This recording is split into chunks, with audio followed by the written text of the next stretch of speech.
राष्ट्रवादी काँग्रेस पार्टीचा 25वा वर्धापन दिन अहमदनगरमध्ये उत्साहात साजरा। राज्यातील 8 खासदार संसदेत छत्रपती शिवाजी महाराजांच्या अष्टप्रधान मंडळासारखे काम करेल। पक्षाच्या रौप्य महोत्सवी स्थापना दिनाच्या निमित्तानं मेळाव्यात शरद पवारांनी गर्जना केली। राष्ट्रवादी शरदचंद्र पवार पक्षाचे विधानसभेसाठी मिशन 85 नगरच्या रौप्य महोत्सवी मेळाव्यात निर्धार। राज्यभरातून पक्षाचे नेते कार्यकर्त्यांची मोठी उपस्थिती। निवडून आलेल्या 8 खासदारांचा मेळाव्यात सत्कार। यंदाच्या लोकसभा निवडणुकीत मोदींना जनमत होते का, जनतेची सहमती होती का असा प्रश्न उपस्थित करत मोदींच्या पाठीमागे आता बहुमत राहिलेलं नाही। स्थापना झालेले एनडीए सरकार चंद्रबाबू नायडू आणि नितीश कुमार यांच्या पाठिंब्याने उभे राहिले नाही। आता ना मोदी सरकार राहिले आहे ना मोदी गॅरंटी राहिले आहे असा घणाघात राष्ट्रवादी काँग्रेस पक्षाचे अध्यक्ष शरद पवार यांनी केलाय। राष्ट्रवादी काँग्रेस पक्षाच्या स्थापनेचा रौप्य महोत्सवी निमित्तानं नगरमध्ये मेळाव्याचं आयोजन करण्यात आलं होतं। यावेळी आपल्या भाषणात शरद पवार यांनी नरेंद्र मोदी यांचा खरपूस समाचार घेतला। नरेंद्र मोदींनी मला भटकती आत्मा संबोधलं। त्यांचे म्हणणे बरोबर आहे, आत्मा कधीच मरत नसतो, त्यामुळे शरद पवार नावाची भटकती आत्मा तुम्हाला सोडणार नाही असा इशारा यावेळी पवार यांनी दिला। राज्यामध्ये आम्ही 10 उमेदवार दिले होते, यामध्ये 8 उमेदवार आमचे निवडून आलेले आहेत। ज्याप्रमाणे छत्रपती शिवाजी महाराजांच्या मंत्रिमंडळात अष्टप्रधान मंडळ होते, त्याच पद्धतीने आमचे 8 खासदार संसदेत अष्टप्रधान मंडळाप्रमाणे जनतेचा, शेतकऱ्यांचा, युवकांचा आवाज बुलंद करतील अशी ग्वाही शरद पवार यांनी दिली आहे। पवार साहेबांनी 1999 साली 10 जूनला मुंबईच्या शिवाजी पार्क वरती केली। काय करताय? आज 25 वर्ष पूर्ण होऊन रौप्य महोत्सवी वर्षामधनं आपण 26व्या वर्षामध्ये पदार्पण करतोय आणि या रौप्य महोत्सवी वर्धापन दिनाला एक झालर आहे। नुकत्याच झालेल्या लोकसभा निवडणुकीमध्ये या देशामधल्या कोणत्याही राजकीय पक्षापेक्षा टक्केवारीचा विचार केला, जागा लढवल्याचा विचार केला तर 80% यश हे फक्त आणि फक्त पवार साहेबांच्या नेतृत्वाखाली या ठिकाणी आपल्याला मिळालेलं आहे। आणि म्हणून हा रौप्य महोत्सवी वर्धापन दिन आपल्यासाठी अत्यंत महत्वाचा आहे। या अहमदनगर अहिल्यानगर मध्ये ऐतिहासिक लढत झाली लोकसभेची। एका धनाढ्य शक्तीपुढे एक सामान्य कार्यकर्ता उभा राहिला। लोकांनी निवडणूक हातामध्ये घेतली आणि सामान्याची ताकद काय असते हे या ठिकाणी दाखवून दिलं। आणि म्हणून या अहमदनगर अहिल्यानगर जिल्ह्यामध्ये महाविकास आघाडीचे दोन्ही खासदार देण्याचा इतिहास या जिल्ह्याने घडवलेला आहे। हा जिल्हा आदरणीय पवार साहेबांवरती प्रेम करतो। हा जिल्हा पवार साहेबांच्या इशाऱ्यावरती चालतो। नवे हा जिल्हा महाराष्ट्राला दिशा देतो। त्या जिल्ह्यामध्ये इतिहास घडवण्याचं काम आमच्या दोन्ही खासदारांनी या ठिकाणी केलेलं आहे। आणि म्हणून आज या अहमदनगर अहिल्यानगर शहरामध्ये मोठ्या थाटामाटामध्ये करण्याचा मान अहमदनगर जिल्ह्याला मिळाला। मी संपूर्ण नेते मंडळींचं या ठिकाणी मनापासून अभिनंदन करेल, आभार मानेल की हा मान आपण अहमदनगर जिल्ह्याला दिला।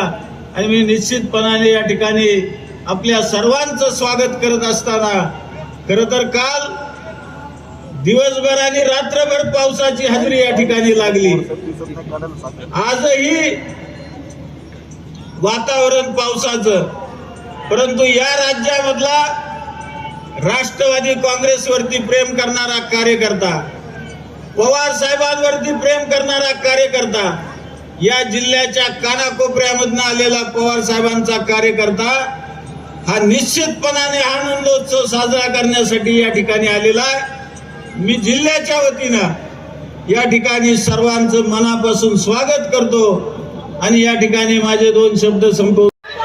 राष्ट्रवादी पक्षाच्या 25व्या वर्धापन दिनाच्या निमित्ताने ज्यांच्या उपस्थितीमध्ये हा गोड असा कार्यक्रम होत आहे, आपलं सर्वांचं दैवत आदरणीय पवार साहेब, राष्ट्रवादी पक्षाचे प्रांत अध्यक्ष जयंत पाटील साहेब, ताई आणि व्यासपीठावरील सर्वच नेते मंडळी, सर्व पिक्चर अभी बाकी है विधानसभा. अरे आदर्श पवार साहेबांनी असा काय चेंडू टाकला तर पुढल्यांचा डायरेक्ट त्रिफाच उडाला. अरे पवार साहेबांचा नाद करता काय, नाद करायचा पण पवार साहेबांचा नाही बाळांनो. अरे भले भले थकले. एवढं सगळ्यांना विनंती आहे, आता मुंबईवर झेंडा आणि डायरेक्ट बहुमतानीच असा खटका पडला पाहिजे ना, तर डायरेक्ट पवार साहेबांचा झेंडा डायरेक्ट मुंबईवर विधानसभेमध्ये फडकला पाहिजे. इथं शिट्ट्या मारल्या घोषणा देऊन सोडत नाही. आजच प्रचाराचा नारळ फुटला पाहिजे ना आपल्या विधानसभेच्या निवडणुकीचा, आणि सगळ्यांनी जाताना खुणगाठ बांधायची. मी माझ्या मतदारसंघातला उमेदवार निवडून आणल्याशिवाय मी स्वस्थ बसणार नाही, ही सगळ्यांनी खुणगाठ बांधायची. त्यात मी सुद्धा असणार आहे. मी तर साहेबांना शब्द देतो, 12ची 12 साहेब आणून घाली, तो 12ची 12. निलेश लंके जे बोलतो ना तेच करतो, आणि जे करतो तेच बोलतो. तुम्ही काय काळजी करू नका, मी तर कसा पैलवान आहे माहिती आहे ना. डायरेक्ट असा कोला भरतो ना डाऊ पुढल्याचा डायरेक्ट आउटच. मुळे काही काळजी करू नका. पण खरंच मी साहेबांमुळे खासदार झालो रे. मी खासदार झाल्यावर मी तर बऱ्याच जणांना विचारलं, अरे मी खरंच खासदार झालो का काय. त्याला अरे येणं झालं खासदार तू. नंतर तात्यांना विचारलं, म्हणलं माझं सर्टिफिकेट नाही बदलायचं. हा म्हणलं सर्टिफिकेट नाही बदलायचं. ते लय आता नाही सर्टिफिकेट बदलत म्हणले. पण ते कसं आहे, दिसतालय 200 किलोचा असला पण असा जरी असला ना पक्का खेळाडू आहे पवार साहेबांच्या तालमीतला, डायरेक्ट असंच. मला सगळ्यांना जाता जाता विनंती करतोय, आता विधानसभेसाठी तयारीला लागायचं. आणि तुम्ही तर असं मला डोक्यावर घेतलं ना, त्या पहिल्या दिवसापासून डोक्यावर घेतलं ना, सगळ्यांना असं वाटलं कधी याला दिल्लीत नेऊन टाकतो. आता दिल्लीत आम्हाला पाठवलं ना 8 जणांना. बघा आम्ही पण कसं काम करून दाखवतो. संसदेत नाही शेतकऱ्यांना न्याय दिला ना तर बंदच पाडतो संसदांनी. हे तर आमचं कसं आहे, आमचं काम हटके. काय फरक पडतोय शेतकऱ्यांसाठी. आमच्या एका कार्यकर्त्याने कांदा दाखवला. मी कालच साहेबांना विचारलं, हे जरा आचारसंहिता नियम मला एवढं कळत नाही. म्हणलं मला आंदोलन करायचं आमच्या दूध उत्पादकांसाठी आणि कांद्याच्या निर्यात बंदीसाठी. ते मला म्हणले जरा कळ का, दिल्लीला जा, सर्टिफिकेट घेऊन ये आणि मग म्हणले तो त्याच्याशिवाय तर काय तुला दम निघायचाच नाही. मुळे एकदा दिल्लीहून जाऊन येऊन जरा अंदाज घेतो दिल्लीचा कस काय. निम्मा अंदाज घेतलाय मी इकूनच, कसं जायचं, कुठल्या मार्गे जायचं. पण बरोबर करीत असतो, काळजी करू नका. आपण काम करणारा माणूस आहे, काम करून दाखवणारा माणूस आहे. ज्यांना ज्यांना शब्द दिला ना ते शब्द निश्चित पूर्ण करीन पवार साहेबांच्या आशीर्वादासाठी. पण एकच ध्यानात धरायचं सगळ्यांनी, पवार इज द पॉवर. आणि सगळ्यांचा नाद करायचा, सगळ्यांचा. पण आदरणीय पवार साहेबांचा नाद केला ना घरी पाठीत असतात भल्या भल्यांना. हे एकमेव उदाहरण आपलं सगळ्यांचं दैवत या ठिकाणी बसलेलं आहे. त्यामुळे मी आज एक वेळ नाही घेणार, आता लई जणांना बोलायचं. सगळ्यांना पुन्हा एकदा धन्यवाद देतो, थांबतो. रामकृष्ण हरी, जय राष्ट्रवादी. राष्ट्रवादी काँग्रेस पक्षाचे अध्यक्ष जयंत पाटील किंवा सगळ्याच्या आशीर्वादाने देशाच्या लोकसभेमध्ये महाराष्ट्राचं प्रतिनिधित्व करण्याची संधी या आज सरकारला आपण दिली. हे अशी विजय खासदार देऊन या वर्धापन दिनाला एक अतिशय उत्तम प्रकारची साथ दिली.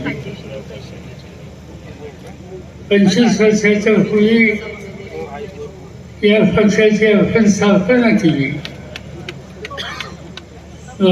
महाराष्ट्राच्या सत्तेच्या राजकारणामध्ये प्रभावी जवळपास 17 वर्ष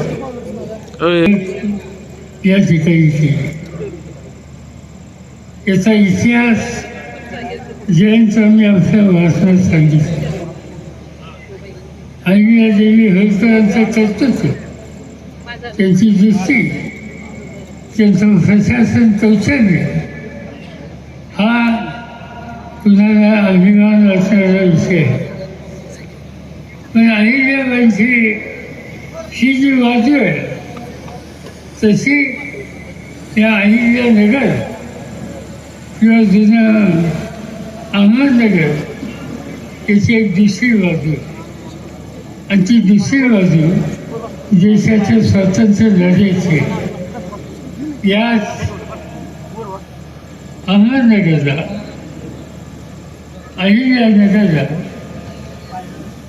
1942 साली 8 ऑगस्टला ते मैदानावर काँग्रेस पक्षाची कार्यकारिणी होती आणि महात्मा गांधींनी छोडो भारत म्हणून घोषणा केली. महात्मा गांधींना इंग्रजांनी अटक केली आणि पुण्याच्या आगा खान पॅलेसमध्ये त्यांना नेऊन ठेवले. पण काँग्रेसची कार्यकारिणी त्या ठिकाणी होती. त्याच्यामध्ये जवाहरलाल नेहरू होते, मौलाना आझाद होते, राजेंद्र प्रसाद होते, अनेक महत्त्वाचे नेते होते. इंग्रजांनी या कार्यकारिणीच्या सदस्यांना, या नेत्यांना अटक केली आणि अहमदनगरच्या किल्ल्यामध्ये त्या ठिकाणी आणून ठेवलं. पंडितजींनी त्यांचं या किल्ल्यामध्ये वास्तव असताना डिस्कवरी ऑफ इंडिया नावाचा ग्रंथ, या देशाचा सवन इतिहास जो जगमान्य झाला, त्याचं लिखाण याच अहमदनगरमधल्या किल्ल्यामध्ये त्या काळामध्ये हे झालेलं. काही सांगता येते.